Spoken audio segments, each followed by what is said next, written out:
my issue is that he's holding out this abundant future as the product of what he's doing, but there's no actual path to get there. He's the CEO of a technology company. He's not an economist. He's not a sociologist. His job as the creator of the technology is to raise a flag and say, look, I think this is going to happen in the future.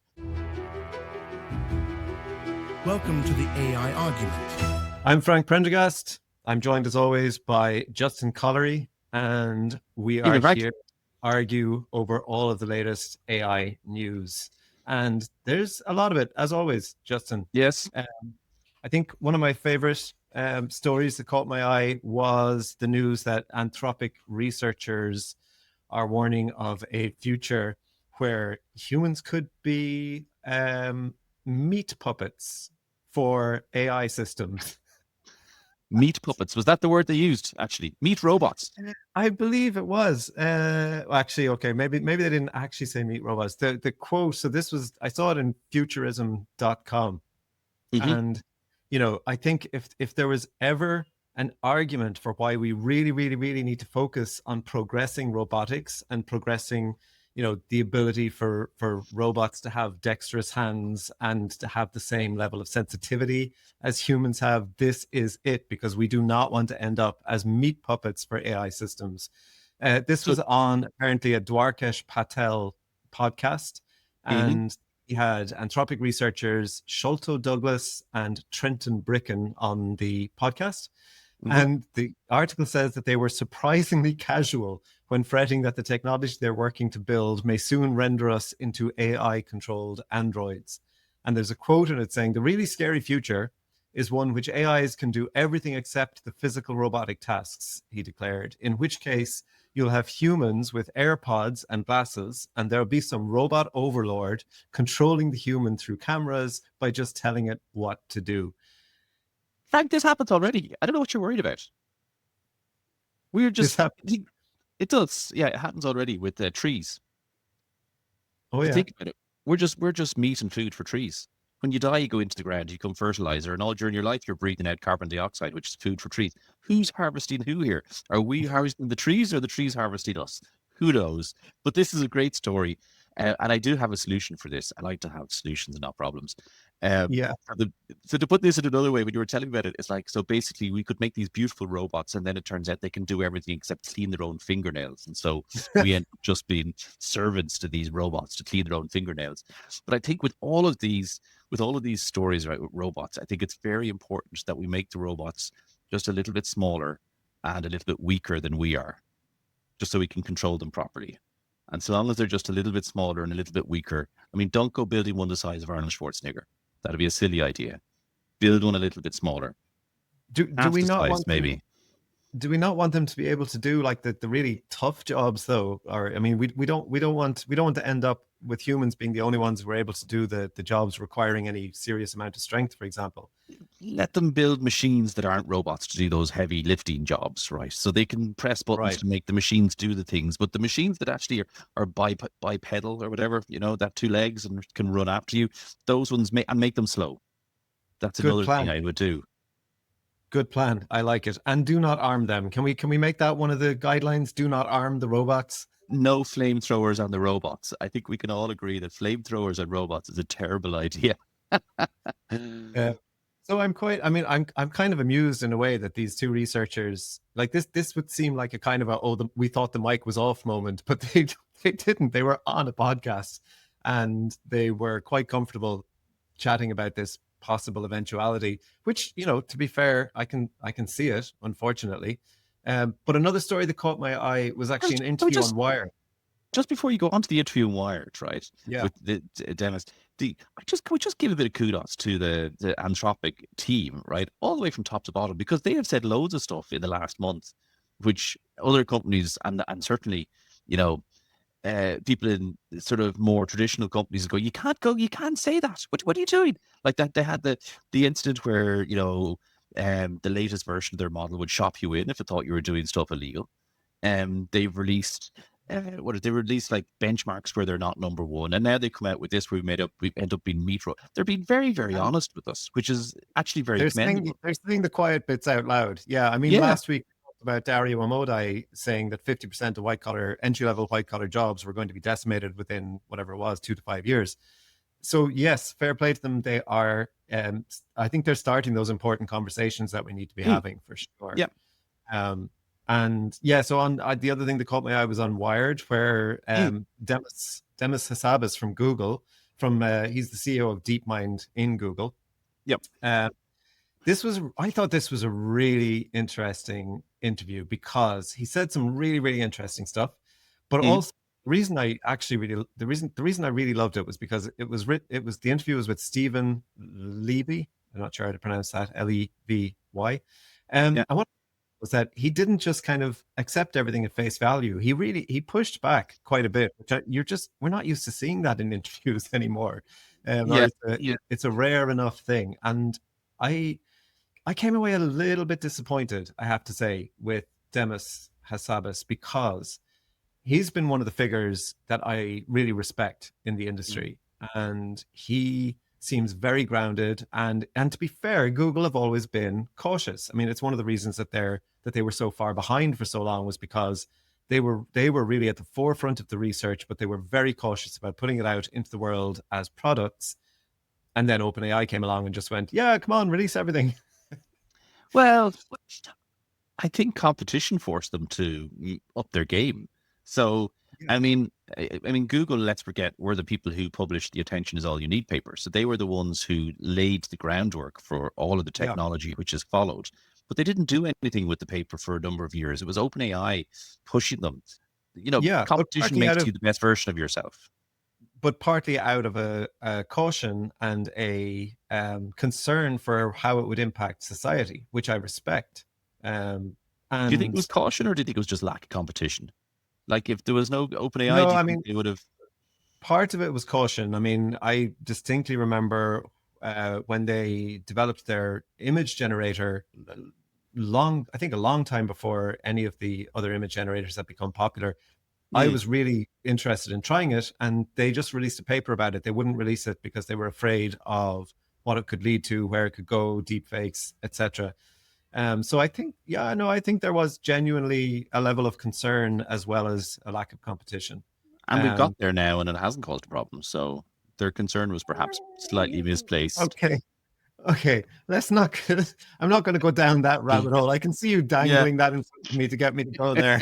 But I'm going to, because let's come back to the interview with Demis Hassabis. The interview at hand. Okay, yes. He wasn't, so he was less meat puppets, and he was more, there's a beautiful, abundant AI future to be had. But the reason I was a bit disappointed was because I've also seen some clips of him being interviewed at South by Southwest in London. Yes. And a lot of the answers were very similar. So it's like he has a lot of these carefully constructed answers to some of the common questions. But when the interviewer pushed him and challenged him and looked for more detail, I felt like there wasn't a whole lot there. So I felt a little bit like we were getting the same kind of magic beans promise that we've seen from Sam Altman, we've seen from Mark Zuckerberg, but that I didn't expect from Demis Hassabis. Because he's saying, yes, there's this abundant future to be had. However, in order to get there is somebody else's problem. So he is kind of saying, AI can create abundance and can get us to a situation where we don't have to be in this zero-sum mindset. Mm-hmm. But he's kind of pushing it off and saying, but I don't understand why economists aren't working on different economic models that will get us there. So I find that a little bit kind of like passing the buck. It's not, he's everybody has to sort of concentrate on their own area of specialization. And, he's a technologist. Also, by the way, I would say, part of me wonders is if you ask the same pushback on the same questions with the people from Anthropic, you might get more revealing answers, right? More honest answers. And maybe part of it is just the corporate landscape in which he exists stops him from saying what he would like to say. Having said that, right, his job is he's the CEO of a technology company, right? DeepMind, within a bigger technology company. He's not an economist. He's not a, whatever you call it, a person who studies people. He's not a sociologist. He's not any of those things. So he could possibly venture some opinions, but they would carry little weight. His job as the creator of the technology is to raise a flag and say, look, I think this is going to happen in the future. And after that, he's done his bit of responsibility. He's handed it off to the next guy. He's fulfilled his responsibility. I hear what you're saying, but I think maybe my problem is around kind of what you alluded to there with Anthropic. I think my problem might be around, I don't think that you can bandy around this kind of like, oh, there's an abundant, what we're developing will give you an abundant future. Because I think, as the interviewer even pushed back on, the interviewer made the point, look, there's plenty of abundance in the West. The issue isn't abundance in a lot of cases. The issue is we are not willing to distribute the abundance equitably. And how is AI going to solve that? The interviewer also made the point, Demis Hassabis was making fair points about, his involvement in things like AlphaFold and genuine scientific, pushing scientific boundaries and AI making scientific discoveries. And he mentioned, he wants to get in this to solve the big problems like the climate crisis. And the interviewer was like, well, hang on a second now, because, the climate crisis has a solution. We're just not willing to actually take the actions and put them into practice because it's too economically painful for us. So long-winded way of saying, I think my issue is that he's holding out this abundant future as the product of what he's doing, but there's no actual path to get there. So I feel like it's disingenuous. What do you mean there's no, the path to get to the abundant part is, what do you mean there's no path? There is, the path isn't to the abundant part. The path is that you're worried about is the path to the bit where we spread out that abundance fairly among all of humanity. Yeah. So in other words, I guess, well, yes. So I guess my issue is really to be, I would have less of an issue with it if Demis Hassabis was saying, look, there's an abundant possibility and there's a meat puppet possibility. And I'm creating the technology. Like if he said, as you've said there, I'm creating the technology, this will lead us to a fork in the road. You can have meat puppets, you can have abundance. That's not my problem. Okay, then I would respect him. But for him to be saying in interviews, yeah, it's going to be wonderful, it's going to be brilliant. I'm not sure how, but you give us what we need to develop this stuff, and there's an abundant future there. Maybe somehow or other, someone else will figure it out. Yeah, I mean, funny. Okay, so I see what your point is, right? And you're saying he doesn't provide you with the roadmap to the abundance, which I guess is fair enough. I mean, I part of me wants to say this, right? Which is what if you took the poorest person today and what they have, and compared that with the richest person 200 years ago, the poorest person today would appear to have abundance relative to the richest person 200 years ago, except their house would be smaller, but they would have warmth and heat and dry, and they'd be able to travel and whatever. They would live a scientific, sci-fi existence compared to the richest person of 200 years ago. And so if you go to this future where power or wealth, as you define it, is, so I guess what makes you jealous, right, is rich people who are richer around you. Right. So it's seeing the other guy having a nicer car, it's seeing the other guy having, something, a better quality of life than you do. And if everybody has a similar quality of life, well, then you don't have that issue. And so long as, right. So that's not so what I'm saying is we have inequality now, but you've got like a fairly large proportion of the population which has this great quality of life, and then a much bigger proportion of the population which has a lower quality of life. And that creates a big sort of tension within society. And the society that you are painting is you have one or two people with a great quality of life because they're the ones that own the companies, and everybody else then doesn't. But that life may still be sort of a sci-fi existence to the people of today. You may never have to work. You may never have to. And then my question to you is, does it matter if you've got one or two people who have an incredible amount of wealth? If you and everybody around you also has an incredibly good standard of living, that means that you can spend all day with your family. You can go and do charity if you want. You can go and pick flowers in the field if that's what, floats your boat. You can go wood turning, which is my thing. Am I hearing you correctly that you maybe be okay with being the meat puppet and cleaning the fingernails as long as you were kind of like taken care of? As long as I could turn wood in my shed in my back garden, 8 hours out of 9, and I only had to clean the fingernails 1 hour a day. Like that doesn't seem like a bad life, you know. I could do that. And like obviously I'd need 2 or 3 weeks holidays a year to go to the south of France.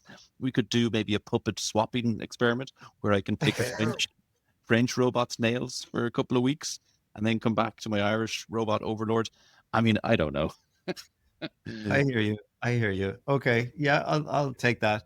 There was one other, well, actually there was everyone should go read it on, it's on wired.com. Everyone should read that interview because there's loads in there that's really fascinating.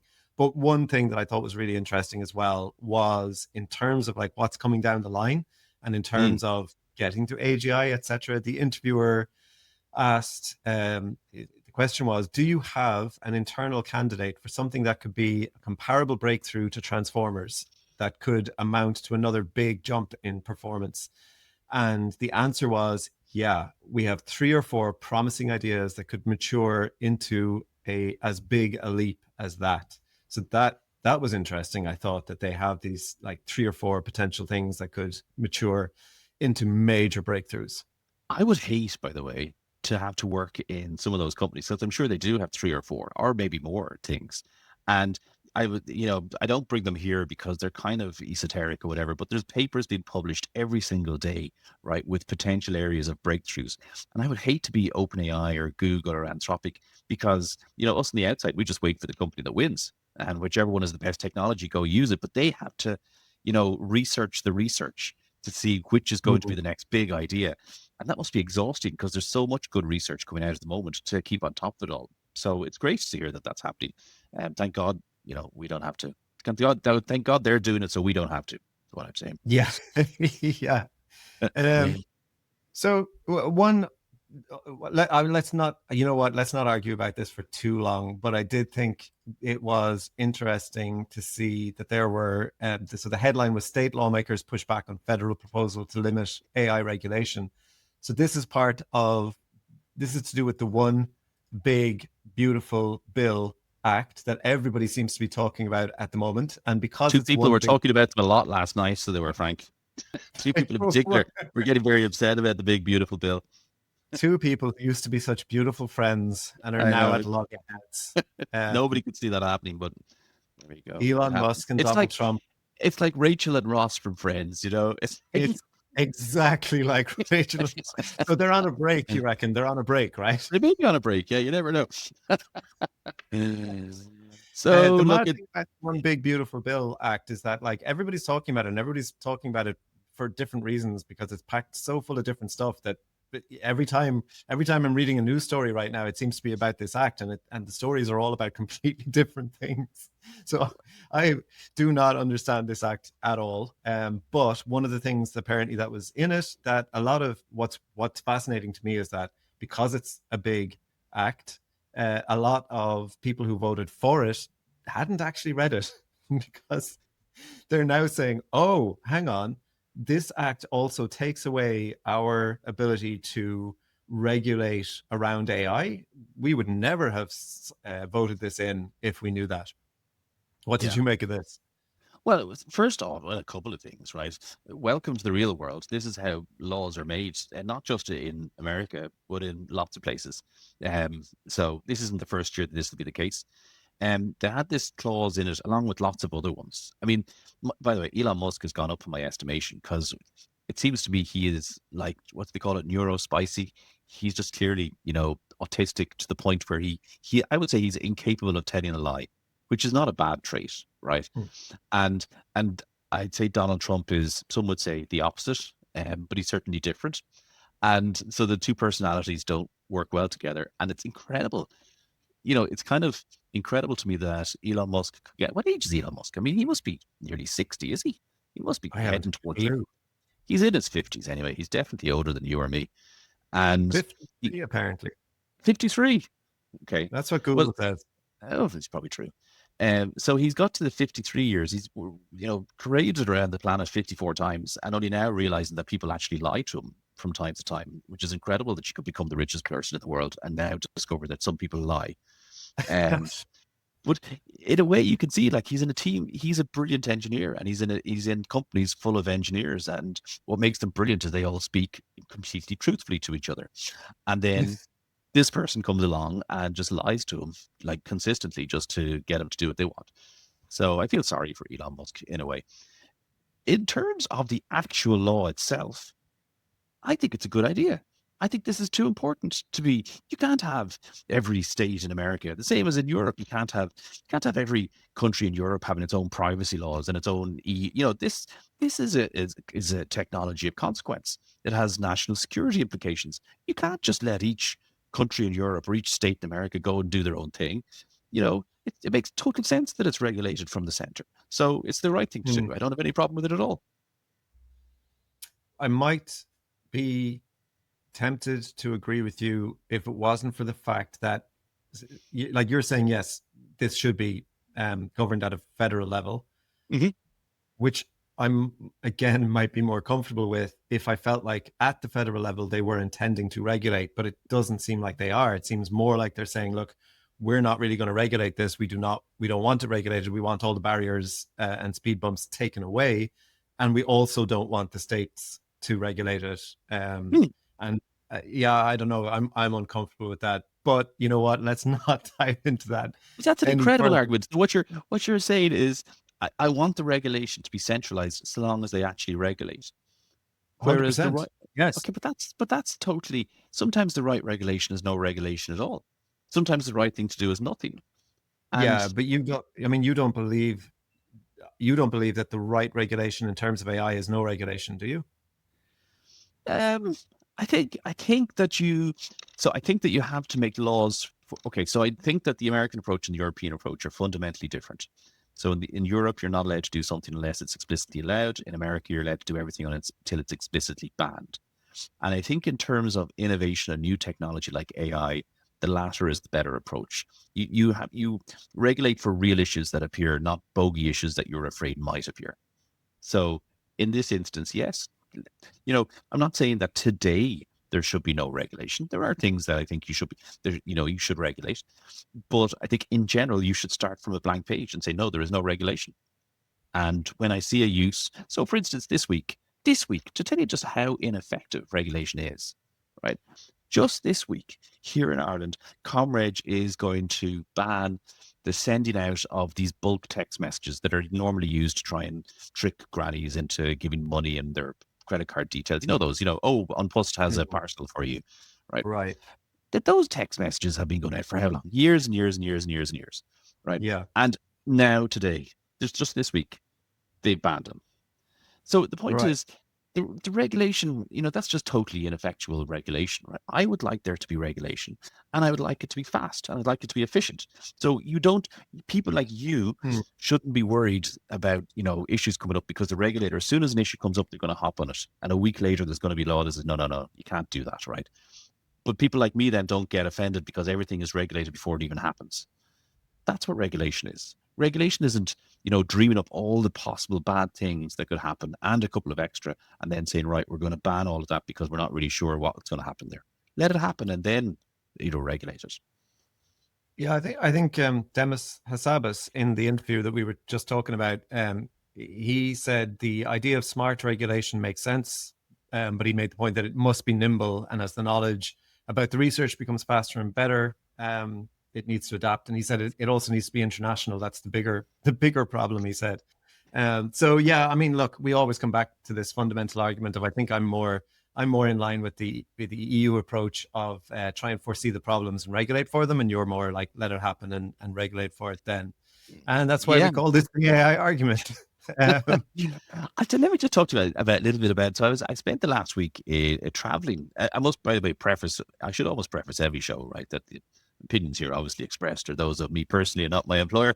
It should be more than obvious that most of the opinions that I express, that that's the case. So I spent the week traveling North America, right? And in particular, there was two stories that caught my eye. So I spent the week professionally. I was at a thing called Pega World. Now, Pega is a piece of software that I would say 99% of the population of the world don't even know, right? But in the background, Pega is what you call business process management. So, if you ring a help desk somewhere, they will have a process, and it's managed by a piece of software like Pega. If you are Coca-Cola and you need to dispatch bottles of Coke to every small shop and mom and pop store in North America, you'll have a piece of business process management. to manage all of that, right? So anywhere where there's a business, there's a process, and you have a piece of software called business process management that manages that. And so Pega is one such piece of software. And I spent last week watching what they were doing, and I'd have to say I was super impressed, right? They are integrating. So we all see the incredible things that we can do with AI. Oh my God, I can make videos. Oh my God, I can, multiply two numbers and whatever, right? In ways that we can never even imagine. But it's the boring stuff that someday you're going to wake up and go, wow, was that all done with AI? And it's people like Pega are going to do that. And it's interesting to see the sort of architecture that appears, right, from that. So, for them, AI is very controlled. It's controlled within, which is actually very close to your view, right? So it's controlled within a process. So you don't give it access to do everything. It's just within this process. And then it has tools, and those tools are controlled with MCP, so a standard. And if you line up a process, so get a bottle of Coke to be shipped from Missouri to a shop out in California, right? That might have 10 steps in that process. And you automate each of those steps, and that becomes an agent. And then you can make that agent available through agent-to-agent protocol. And then you can imagine the financial system talking to the business process system, and that view of the world really struck home for me. I thought it was really impressive. But I guess the point I make is that Pega system, and there was another company called the Irish company that were sold this week, and it was very similar to this. They do Bright Flag. Bright Flag. So Bright Flag, a very clever Irish company, they were sold for 425 million euros, and they manage the process of law firms. Now, they don't do any of the legal stuff, right? They don't do, they don't come up with legal arguments for you. They just manage your time. They manage billing, the boring business of doing law. And that was sold for 425 million. And they use AI to help you do that.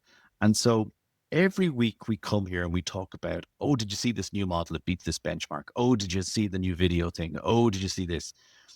But underneath, there's this huge flow of just changes that are happening within businesses. And, we always say that the inertia is the thing that will change, right? But it's happening, right? And it may take a year, it may take 2 years, it may take 3 years. But the changes that these companies are making are the ones that actually would impact everybody's life. And so there's loads of work to be done, but I was very impressed. So that's just to give you a quick update and on the boring business of AI that actually will change the world, not the stuff that you read about in the headlines. Yeah. Wow, God, we are running out of time already, and we had so much to talk about. But you know what? Yes, let's talk about OpenAI, Dropbox, Gmail. I mean, these are actually super important stories. Yeah. So they opened up connectors to all of these other services, which is kind of big news because one of the things that AI consultants have been selling into companies is this, retrieval augmented generation, RAG systems, to help companies to develop systems that rely on their own information. Now the companies are connecting to the services that businesses use, and early reports would seem to say that it operates, comparably to RAG systems, which could be massive, could be absolutely massive. Except that you made a really good point about another story that just collides with this and potentially makes it unusable again. You and your buddies in the copyright world are taking OpenAI to court and suing them for copyright infringement. And as a result of that court case, a lawyer in a court in America has told OpenAI that they have to save every conversation, every log file, every piece of data so that it can potentially be checked for copyright infringement, which means that if you select the temporary chat, even though the chat disappears after you've told it your deepest, darkest secrets, it's not gone. It's still there, saved by OpenAI. If you have, now we don't know about this next bit, right? That bit that I said to you is absolutely true. If you have an agreement with OpenAI that your data will not be used to train their models, they may or may not be still saving the conversations because of the ruling from this court case. And so therefore, if you were... they're still saving the conversations. Then they're not using it to train models, but because of this court ruling, they will absolutely be saving everything, except very specific users who have a privacy agreement. It's the information is never stored anywhere, and therefore it doesn't have to be kept. But But anything that's hitting their servers is going to have to be kept, and that's globally. But and OpenAI are fighting it because they're saying, look, it goes against our privacy guidelines, laws, whatever, approach. terms of service. Yeah. Yeah, it goes against. It potentially goes against GDPR. It potentially contravenes all kinds of other privacy laws, etc. But right now, they're like, we have to actually comply with this order. And I would imagine that this is going to make companies very nervous about using any kind of system that hooks up to their data. Would you? To the point that if I was in an organization and I was in charge of this thing and we were using OpenAI, I'd turn it off. Like if you were in an organization where you can't control if somebody can put PII or PHI or PFI into your system, and you now know that in all likelihood that information is going to be stored in a log file in OpenAI where it wasn't previously, well, you just turn the system off. You can't have that. Especially if you're imagine if you're a legal firm and your partners, could potentially put in details of cases into it. You couldn't allow that, So yeah, it's really serious. And it's really serious. And I think it's gone under the radar somewhat because I haven't seen a single story of a big company turning off access to OpenAI. But if I was in one of those big companies, I would be turning off access to it. Yeah, I mean, you sent me the story, and I think coincidentally, right around the same time, I saw Christopher Penn on LinkedIn talking about it, and even Christopher Penn was saying, "Wow, this actually went under the radar for me until now." So yeah, it'll be interesting to see how that pans out and who ultimately wins, OpenAI or the court order. Yeah, and your buddies in the copyright field, which I mean, as I've said to you before, I mean, copyright we should can't be blame dispensed them. with. I mean, we need the court cases. We need the copyright battles to be had, but we don't need the courts overreaching in terms of what's needed for those court cases. Well, it's very concerning because I can see that, me in my professional life use Anthropic, and they're being sued by Reddit. So I hope that Anthropic don't get a similar court order slapped on top of them. But Reddit, are having a go. I mean, to a certain extent, the court cases have to happen, but so they only need to happen as long as they have the right outcome, Frank. And I think the right outcome would be very different if you stated it to if I stated it. So to finish up, I thought this was fun. Apparently, the whole debacle, I mean, it seems like decades ago now when Sam Altman was fired. And the firing lasted all of, what was it, like 1 week, and he was back. And in that week, there was so much drama. And ever since then, everybody has been trying to figure out exactly what happened. And we've covered so many stories on this show about things that people have said, and what was who was involved, how, and who did what, and who was for him and who was against him. And now they're making a movie of it, and it is by the director of the guy who did Call Me by Your Name. And it's Luca, I'm going to murder his name, but Luca Guadagnino, I think. Very good. That's how I pronounce it too. And apparently no casting has been confirmed, but the rumors are that it will be Andrew Garfield playing Sam Altman. Fantastic. I can't wait. And do we have, is Meta, are we going to have Mark Zuckerberg in this? Because we could have, it was a Jesse Eisenberg. Jesse Eisenberg. Yeah. He should be in. Yeah, because so Jesse Eisenberg played Mark Zuckerberg before in The Social Network, and I love these kinds of films. I love The Social Network, but then I'm a big David Fincher fan. But funnily enough, would you not think Jesse Eisenberg would actually, if he hadn't already played Mark Zuckerberg so kind of prominently, do you not think he'd actually also make a really good Sam Altman? He might. Yeah, he might do. He has that sort of, billionaire tech guru sort of feel about him. So you might do. Like he's kind of, there's similarities there. Like more so, I would have said more so. I think he looks more like Sam Altman than Mark Zuckerberg. Do you? What about the Anchorman? There was a guy in the Anchorman. Hold on now, I'll tell you who it was. And he would Paul Rudd. Paul Rudd would make a great Sam Altman. Oh, I don't know. I can't see it. He's not. Yeah. I mean, he's not nerdy enough. Oh, he could do nerdy. And then what about Michael Cera? Michael Cera. Oh, I don't know. He was in He was in Arrested Development. Oh, maybe. Oh, And yes. and Scott Pilgrim. Yeah. Michael Cera. I'm rooting for Michael Cera. I think Michael Cera should play Sam Altman. And listen to me now, right? Ilya Stutzker.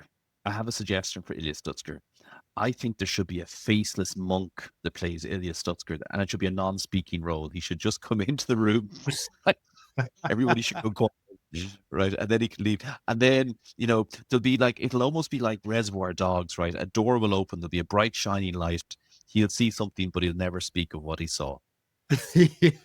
yeah. So yeah, speaking of these films, I don't know about you, but it's Friday. I can't wait to watch a movie later, and I'm going to watch Mountainhead, which is another kind of like tech bro movie. So it's by the creator of Succession. It's total fiction. It's not based on real events, but it's basically, I think, if I remember correctly, it's a bunch of kind of like tech bro CEOs who go off to a retreat to play like poker together, but they go off to play poker right as one of their AI systems is spreading massive amount of disinformation on another of their social platforms. Brilliant. What's this called? Mountainhead. Oh, fantastic. I'm going to watch that too. Great stuff. Excellent. Listen, pleasure as always. As always. A week's time. Talk to you next week.